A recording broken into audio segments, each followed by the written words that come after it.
Sir হোপোনোপোনোটোৰ কথা ময়ো ক'ব বিচাৰো ছাৰ মানে হয় কি আপোনাৰ তাত মই 2023 জানুৱাৰীৰ পৰা আপোনাৰ লগত জইন হৈছো। হয় তাৰ আগত মই মানে নাজানো, একো নাজানো। তাৰপিছত মই এদিন ইউটিউবত চালো এনেকে হোপোনোপোনো প্ৰেয়াৰটো। তাৰপিছত হয় মোৰ মা তেতিয়া খুব অসুস্থ থাকে, দেউতা ঢুকাইছে।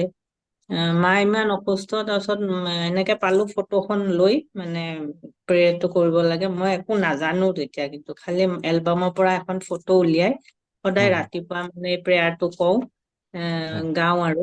তাৰপিছত মানে লাহে লাহে লাহে লাহে দেখিলো মাও অকনমান ষ্টেবল হ'ল। বেমাৰবোৰ এতিয়া মানে প্ৰায় নায়েই আৰু। এতিয়া ৰিচেন্টলি মানে যোৱা মাহত মা লাক্ষাদ্বীপৰ পৰা ফুৰি আহিল আৰু, কিন্তু এনেকুৱা হৈছিল মা উঠিবই নোৱাৰে।